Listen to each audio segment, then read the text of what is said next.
काही लोक म्हणत होते की मंगेश साबळेचं गावात काही राहिलंय, त्यांना मी एक आठवण करून देऊ इच्छितो की या जालना जिल्ह्याच्या खासदाराला जाऊन विचारा की ते खासदार कशामुळे झाले, या आमदाराला जाऊन विचारा आमदार कशामुळे झाले। जर आपला आमदारकीला फॉर्म राहिला असता तर अनुराधाताई चव्हाण आमदार होऊ शकल्या नसत्या, जर आपला फॉर्म खासदारकीला नसता तर कल्याण काळे साहेब खासदार होऊ शकले नसते। इथल्या जिल्हा परिषद सदस्याला विचारा ते जिल्हा परिषद सदस्य कसे झाले। जर का आपला फॉर्म नसता तर हा काँग्रेसचा मतदारसंघ होता आणि काँग्रेसचं सीट निवडून आलं असतं। इथल्या पंचायत समितीच्या सभापतीला विचारा ते सभापती कसे झाले। जर का आपण टाकळीचा सदस्य निवडून आणला नसता तर ते सभापती झाले नसते। आणि आज पुन्हा एकदा पूर्ण गावाचा विजय झालेला आहे, पुन्हा एकदा बिनविरोध कचरूनाना साबळे यांचं या ठिकाणी निवड झालेली आहे आणि म्हणून हा श्रेय देखील पूर्ण गावाला या ठिकाणी जातं। तुमची मान कुठेही खाली झुकणार नाही, तुमचा कुठेही अपमान होणार नाही आणि या गेवराई पायगाचं नाव, संत श्री विश्राम बाबाचं नाव या महाराष्ट्राच्या दिल्लीच्या तख्तापर्यंत नेण्याचं काम या ठिकाणी मी करेन, हा शब्द मी तुम्हाला दिले। असं असताना की मंगेश साबळे जर आता निवडून दिला तर या गेवराईला मंगेश साबळेच्या नावानं ओळखतील, विश्राम बाबाच्या नावानं ओळखणार नाही, असं पाप त्यांच्या तोंडून या ठिकाणी मला ऐकायला मिळालं। माय बापा, असं काळ माझ्या मनात कधी येणार नाही। आज मी जिवंत आहे, आज मी लढतोय भांडतोय तर या विश्राम बाबा कृपा आशीर्वादानं गावाला एकत्र घ्यावं, गावाला सोबत घेऊन काम करावं ही माझी प्रामाणिक भूमिका नेहमीच असते।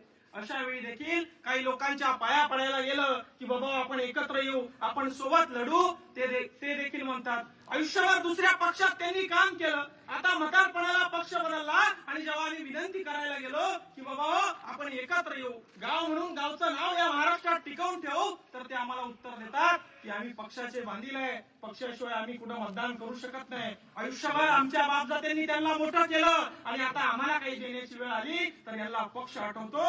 नागरिकाला प्रत्येक बांधवाला सोबत घेऊन काम करावं ही माझी प्रामाणिक भावना आहे आणि म्हणून याच प्रामाणिक भावनेतून आज कचरूनाना साबळे यांनी या ठिकाणी बिनविरोध निवड यांची या जागेवर झालेली आहे। मी सर्व गावकऱ्यांच्या वतीनं या ठिकाणी ग्रामपंचायतच्या वतीनं एक सरपंच म्हणून आणि इथं उपस्थित असलेल्या प्रत्येक नागरिकांचं त्यांच्या प्रती असलेल्या प्रेमापोटी या ठिकाणी त्यांना शुभेच्छा व्यक्त करतो।